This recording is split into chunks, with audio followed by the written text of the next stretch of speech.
Hi guys, welcome back to our channel for more Bigg Boss updates. ಈ video ಅದ್ರ ಬಗ್ಗೆ ಅಂದರೆ ಶುಕ್ರವಾರ ಬೆಳ್ಳಂಬೆಳೆ ವೋಟಿಂಗ್ ರಿಸಲ್ಟ್ ಬಗ್ಗೆ. ಅಶ್ವಿನಿ ಅವ್ರಿಗೆ ಸಿಕ್ಕಾಪಟ್ಟೆ ವೋಟ್ ಬರ್ತೈತೆ, ಯಾರಿಗೆ ಯಾವ ಪ್ಲೇಸ್ ಅಂತ ಈ ವಿಡಿಯೋ ತಿಳಿಸ್ಕೊಡ್ತೀನಿ.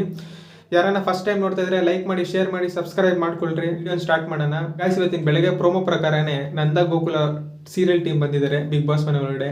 ಏನಂದ್ರೆ ಅವ್ರ ಸೀರಿಯಲ್ನ ಪ್ರಮೋಟ್ ಮಾಡ್ಕೊಳಕ್ಕೆ ಅವ್ರ ಮಗನ ಮದುವೆ ಅಂತ ಬಂದಿದ್ದಾರೆ. ಗಿಲ್ಲಿ ಜೊತೆ, ಕಾವ್ಯ ಜೊತೆ ಮತ್ತೆ ರಕ್ಷಿತ್ ಜೊತೆ ಸಿಕ್ಕಾಪಟ್ಟೆ ಕಾಮಿಡಿಯಾಗಿ ಮಾತಾಡ್ತಾರೆ. ಗಿಲ್ಲಿ ಮತ್ತೆ ಕಾವ್ಯ ಅವ್ರ ಮದುವೆ ಬಗ್ಗೆ ಮಾತಾಡ್ತಾ ಇರ್ತಾರೆ. ಅಂದರೆ ಹೊಸ ಸೀರಿಯಲ್ ಬರೋದು ಬೇರೆ, ಇದೇನು TRP ಬರ್ತಾ ಇರೋ ಸೀರಿಯಲ್ ವಾಪಸ್ ಬಂದು ಪ್ರಮೋಷನ್ ಮಾಡೋದು ಯಾಕೋ ನಂಗೆ ಇಷ್ಟ ಆಗಿಲ್ಲ. ಅದ್ರ ಬಗ್ಗೆ ನೀವೇನು ಹೇಳ್ತೀರಾ ಕೆಳಗಡೆ ಕಮೆಂಟ್ ಸೆಕ್ಷನ್ ಹೇಳ್ರಿ.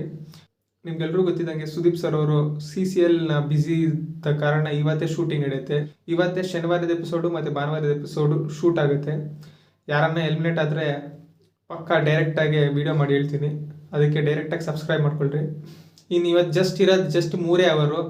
ಯಾರ ವೋಟಿಂಗ್ ಟ್ರೆಂಡ್ ಎಲ್ಲೆಲ್ಲಿದೆ ಅಂತ ನೋಡ್ಕೊಂಬರೋಣ ಬನ್ನಿ. ಇಲ್ಲೂ ಕೂಡ 7ನೇ ಸ್ಥಾನದಲ್ಲಿ ರಾಶಿಕ್ ಅವರಿದ್ದಾರೆ. ರಾಶಿಕ್ ಅವರಿಗೆ 8.1% ವೋಟಿಂಗ್ ಬಂದಿದೆ. ನಿನ್ನೆ ರಾತ್ರಿ 7.9 ಇತ್ತು, ಅಂದರೆ 0.2% ವೋಟಿಂಗ್ ಜಾಸ್ತಿ ಆಗಿದೆ ರಾಶಿಕ್ ಅವರಿಗೆ. 6ನೇ ಸ್ಥಾನದಲ್ಲಿ ಈಗಲೂ ಕೂಡ ಧ್ರುವಂತ್ ಅವರು ಇದ್ದಾರೆ. ಧ್ರುವಂತ್ ಅವರಿಗೆ 8.5% ವೋಟಿಂಗ್ ಬಂದಿದೆ.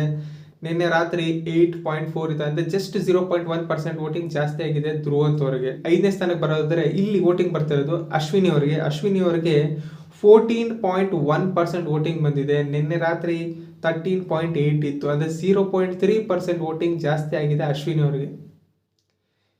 ಮೇಲೆ ಕೇಳಿದ್ರೆ ಇನ್ನೂ ಶಾಕ್ ಆಗ್ತೀರಾ. 4ನೇ ಸ್ಥಾನದಲ್ಲಿ ಕಾವ್ಯ ಅವರಿದ್ದಾರೆ. ಕಾವ್ಯ ಅವರಿಗೆ 16% ವೋಟಿಂಗ್ ಬಂದಿದೆ. ನಿನ್ನೆ ರಾತ್ರಿ 16.3% ಇತ್ತು. ಇವಾಗೂ ಕೂಡ 0.3% ವೋಟಿಂಗ್ ಡಿಕ್ಲೈನ್ ಆಗ್ತೈತೆ. ನಿನ್ನೆ 0.4 ಇತ್ತು, ಆಮೇಲೆ ಪ್ಲಸ್ ಆಯಿತು ಮಧ್ಯಾಹ್ನ 0.2, ಬೆಳಗ್ಗೆ ವಾಪಸ್ ಡಿಕ್ಲೈನ್ ಇತ್ತು ನಿನ್ನೆ ಬೆಳಗ್ಗೆನು. ಕಾವ್ಯ ವೋಟಿಂಗ್ ಏನಾಗ್ತೈತೆ ಅಂತ ಗೊತ್ತಾಗಿಲ್ಲ. Direct 4th ಪೊಸಿಷನಿಂದ direct 5th position ಬರ್ಬೋದು. ಅಶ್ವಿನಿ ಅವ್ರು ಇನ್ನೂ ಮೇಲೆ ಹೋಗ್ಬೋದು.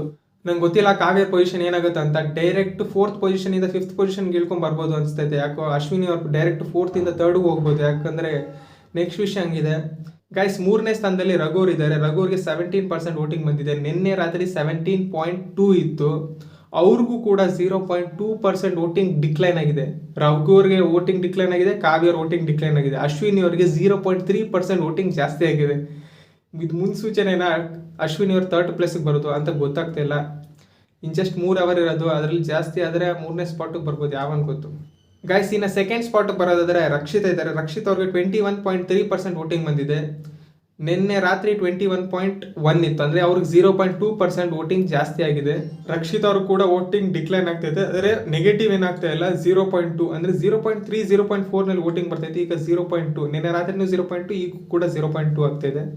ಇನ್ನು ಫಸ್ಟ್ ಸ್ಪಾಟ್ನಲ್ಲಿ ಗಿಲ್ಲಿ ನಟ ಇದ್ದಾರೆ. ಗಿಲ್ಲಿ ನಟ ಅವ್ರಿಗೆ 25.3% ವೋಟಿಂಗ್ ಬಂದಿದೆ. ನಿನ್ನೆ ರಾತ್ರಿ 25 ಇತ್ತು, ಅವ್ರಿಗೂ ಕೂಡ 0.3% ವೋಟಿಂಗ್ ಜಾಸ್ತಿ ಆಗಿದೆ.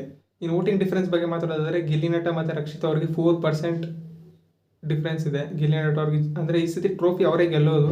ರನ್ನರ್ ಅಪ್ ಆಗಿ ರಕ್ಷಿತ್ ಇರ್ಬೋದು. ಈಗ ಕರೆಕ್ಟ್ 11 ಗಂಟೆಗೆ ವೋಟಿಂಗ್ ಕ್ಲೋಸ್ ಆದಮೇಲೆ ಫೈನಲ್ ವೋಟಿಂಗ್ ಟ್ರೆಂಡ್ ಏನಾಗಿದೆ, ಅಶ್ವಿನಿ ಅವ್ರು 3ನೇ ಸ್ಥಾನಕ್ಕೆ ಬಂದ್ರ ರಘುವರ್ನೆಲ್ಲ ಬೀಟ್ ಮಾಡಿ, ಇಲ್ಲ ಕಾವ್ಯ ಅವ್ರಿಗೆ ಇನ್ನೂ ಅಶ್ವಿನಿ ಅವ್ರಿಗಿಂತ ಕೆಳಗಡೆ ಹೋಗಿ ಅಶ್ವಿನಿ ಅವ್ರು 4th ಸ್ಪಾಟಿಗೆ ಬಂದ್ರ ಅಂತ ನೆಕ್ಸ್ಟ್ ವಿಡಿಯೋ ಹೇಳ್ತೀನಿ. ಈ ವಿಡಿಯೋನ ಇಷ್ಟ ಆದರೆ ಲೈಕ್ ಮಾಡಿ, ಶೇರ್ ಮಾಡಿ, ಸಬ್ಸ್ಕ್ರೈಬ್ ಮಾಡ್ಕೊಳ್ರಿ.